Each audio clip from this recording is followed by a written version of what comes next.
Okay. Getting back to the Brett match, the Survivor Series. Yep. Very weird day. You could feel something that day. Brett didn't get there till like 5, very late. People wondered if he was going to show up, but just you could tell something was in the air that day, and I don't know if it's because you could see it with the boys too. All the boys were different that day, and I think that might have been just because Shawn and Brett finally got it.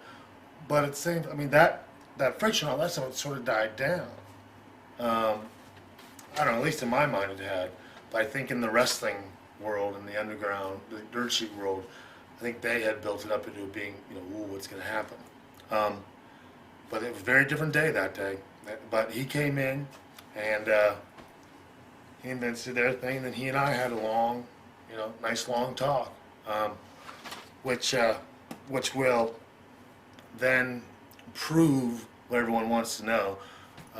But he obviously, if he was wired, which he was, as you saw in his biography, when he went into Vince, I talked to him right after that. We had a long conversation. He was obviously wired when he talked to me. But it didn't show any of that because that would have then proven my innocence in the whole in the whole scam. But he didn't use that in his piece because my part was to play the bad guy. Right. But we had a very nice conversation. He told me the whole story. And I was quite taken back by the fact that I didn't think that no matter what feelings he and Vince had, well, all I can guess is that he must it couldn't have happened the way his little biography said. And I know that it didn't because I saw some of it. I haven't seen the whole thing, but I saw the part where he's in the limo talking about how I'm saying, he's not comfortable calling me a fag and all this, that, and the other. And I'm telling him, yeah, no, say it. And of course, well, that wasn't true because one, he was very comfortable saying that because he said it all the time. Right. And two, what I said was, you can say whatever you want, but can you stay off that stuff because it bothers my parents a little bit. So that was Brett just acting for the camera. That was just a lie, plain straight out lie. Because I never said anything like that. I said don't mind. But I said, but just you've been hammering that forever now. Can you just lay off it? Because my dad don't like to, it just offends my parents a little bit, and I was tired of hearing it. Right. It'd been like over a year now, talking about these cheating. It's like it's a gimmick, dude. So anyway, we had a nice conversation, and he told me about the whole thing of Vince trying to get rid of him, how he wanted to stay, but he wasn't about to take any less money. So obviously he didn't want to stay that bad. Right.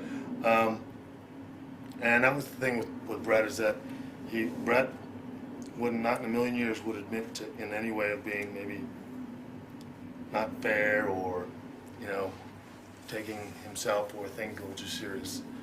But he did realize that that he had overreacted somewhat to a lot of the things that had gone on, and that I hadn't said anything bad about him except that one comment, and that he felt that he let the office work him up into a frenzy, into a shoot, so to speak, and that he realized that the WrestleMania 13, that he realized no one had said to me I was supposed to put Brett over because it was never asked, and I guess apparently Vince, I think it finally come clean with it. I think because Brett was using that for a long time. Will you let him do this? And I think Vince finally said, look, I never asked him like a guy. That's right. why that's why I had no problem taking time off, because I didn't ask him. Because I didn't know that was one WrestleMania where Vince didn't know what the hell he was doing. He didn't have any idea where to go. Because he knew the only match was really me and Brett, but he didn't want to go that way because he didn't want to put the belt back on Brett. And he knew that if he went into that match and didn't do that, Brett would have really went off. Right. So anyway, but still, we had a nice conversation, started talking about the match, got all that taken care of. Did Vince ever call you the Wednesday before and ask you if you get pinned by Brett? Yeah. Okay. Yeah. I was a heel. I didn't have a problem, Because I guess he went to Brett. He called Brett up. I don't know if you're aware of this. Vince called Brett and said that you kind of refused to get pinned.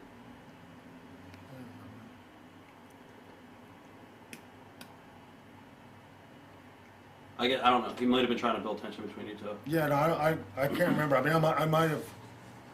I don't remember. I'm trying to remember if that's when he told me.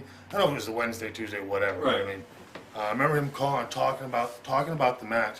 Oh, I know what it was. He was saying that because no, he did tell me. He did say that Brett's leaving, and then he did ask. I said, "Fuck, no, I'm not doing it if he's leaving. Right. There's no way." So no, you're correct. I did refuse because he was leaving. I said, "I'm not." I said, "What?" I said, "You want me to do that?" I said, "You really want me to do that? I'll do it." I said, "If you want me to put over a guy that's going to go to WCW, I'll do that." You know, I said, "But if you're asking me, do I think I should do it? No, I think it's fucking stupid." He wanted me to. He wanted to hear me say no. That's when I started finally realizing what he was looking for, and that's he wanted me to say no so he could go back to Brett and say no, so that he could use that against Brett to say, "Look, we need to have a finisher." But I remember saying, "Fuck no, we're not going to," because Hunter was on the phone. Both Hunter and I were on the phone. Right. And they were saying, "Fuck no, that's fucking stupid." He goes, "Well, Brett doesn't want to do this, that," and I said, "All right, fine." I said, "If you want," and that's because I knew if I said it like that, he's going to go, "Hell no, I'm not going to do that." But I said, "You want me to put over a guy from WCW, I'll do it." I said, "But it's fucking stupid," So we get there, and then it's a different story because then we get to the show, and it's a different story. Then it's a DQ, and because if I remember correctly, it was supposed to be just that show, and then he was leaving. But now it's going to be this show. Then he's coming out on Raw, I think, and relinquishing the belt or something Right. like that. Wasn't there plans of anything getting the? Yeah, they were going to get the belt maybe in a four-way in Springfield, maybe a month later. Me? Yeah. If I mean, well, I If don't he know if it was a relinquished the belt four-way the or next winner, night. but if he was going to do that, Right. yeah. Okay. But I mean, there was never, because this whole thing about me, getting the match as a result of the Hell in a Cell match, this was the first time that the world title was coming to me that I wasn't one of those things where they said, "You're going to get the belt at this," you know what I mean? Right. He was just, what had happened was Brett was a heel, but then we turned heel and we just sort of passed him up. Right. Because I don't think there was ever any intention of putting the belt back on me when we formed DX. And I don't think they knew how that was going to go because it was so very different, and that was the start of the new attitude and all that kind of stuff. So he was sort of just playing with that. If it worked, we can put it on Shawn. If it doesn't, they'll just do their DX thing or whatever. So there wasn't any real. It's going to go to him. It's going to go to him. Sort of Vince sort of feeling it out. But it was going to be a DQ, and at that time, I was up there, but again, as a heel, had the heat and all that. So he had said, he'll relinquish the belt, and then we'll put the belt on you some other time. I don't remember the specific being any kind of match or anything. Because all that shit changes in his head day Right. by day. So Right. I don't put much, clout into what he says about that particular time. But so that's what he was going to do. So we just worked out a good match, a DQ, and that was that. And it was Brett's spot actually, which again is, if you go back and look at the whole thing, and especially after I see his documentary and how he just didn't want to do it, for him to get beat, or for them to say he got beat with his own move, Right. is very ironic, very symbolic of what went on. But that was his spot. I can remember us going over it with Pat. And I can remember Pat saying he wasn't in on it, but Pat's the guy we went over the match with. And again, I don't want to accuse him, but Pat's the guy we went over the match with. So he's the only guy that could have known. I don't know, unless he told someone else and then they, whatever. Right. But we did that spot. I mean, and he went because he was just going to reverse it, and I was going to go out and grab the rope, continue our match, and then was eventually going to have, I think, Hunter and China come down. Then the Hearts come down, just get into a big schmoz and end it. So you're pretty pissed off when it happened. Huh? If you watch the video, you, Yeah, I didn't, because one, I knew that I was going to be in the same situation that I've always been in. But this time, most of the time, I put myself in that position. I didn't mind. This time, I was involuntarily put into a position. I knew I was going to be the scapegoat. I knew I was going to be the guy to get blamed. I knew I was going to, I knew it was all going to go on me. And like I said, times in my career when I purposely put myself there and I knew it was going to happen, I didn't mind. But this was a time when I wasn't prepared for that. So, yeah, I didn't like it. And again, you know, it was just, it's one thing to talk about, because in our conversation, Brett said that. Brett said, Have you talked to Brett since this? No. No? Never talked to him since. Never talked to him since. But in that conversation prior to the match, I can remember him saying, you know, a lot of guys told me not to let you put a hold on me or go for any false finishes. And I said, well, don't. Doesn't matter to me. He said, no, we had to have a match. And I said, it's fine. But I said, but you know, because I can remember him saying, like, I don't want to see you talking over with Vader and some other guys. And they said, well, don't do this, don't do that. So he was aware, you know, of what could have possibly happened. As was everybody. Like I said, it's a very, very different day that day. But it's one thing to talk about. You know, and there were a lot of guys saying to me, fuck that. They, you know, you can't just let the guy, who's to say he's going to show up tomorrow at Raw? Which is the $1 million question everybody was asking me. And I said, you know, go ask him. You know, because finally at that time, that was this whole Brett and Shawn thing, I had enough of. You know, so I wasn't about to take any more, you know, I wasn't on Vince's side anymore. I wasn't on anybody's side but my own. And I just wanted out of it. I wanted it to stop because it really had, it's been like 2 years. Right. And it was just old. It was really old. So, you know, I just, you know, fine, I'll take the fucking belt, but, you know, whatever. Put it on me when you want, but this shit's got to stop. And for Vince, he just felt the best way for it to stop was to get rid of Brett. So, you know, I guess that was his way of doing it. I couldn't think. But, you know, again, by seeing the documentary and stuff like that, the guy wouldn't let anything else go.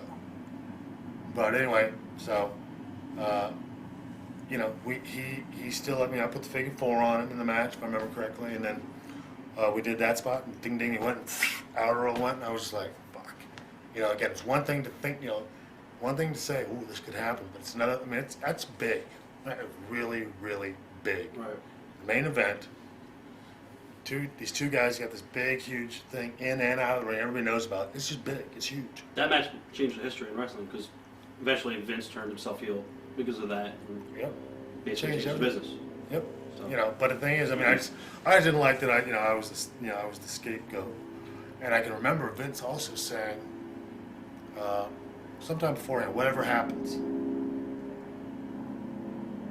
you know, Brett doesn't like something around that. Like, if he comes at me, you know, everybody stay out. He was telling a room full of people this. Right.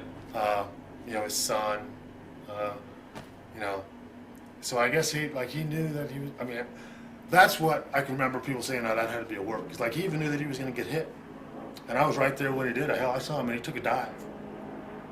You know, he sold like he sells on TV, which Right. is brutal. Right. You know. Did you tell Brett that you weren't going to wear the belt the next Yep. night on TV? Yep. And then obviously you changed your mind. Yeah. Yes. Yeah, well, what are you going to do? Right, right. What are you going to do? Right.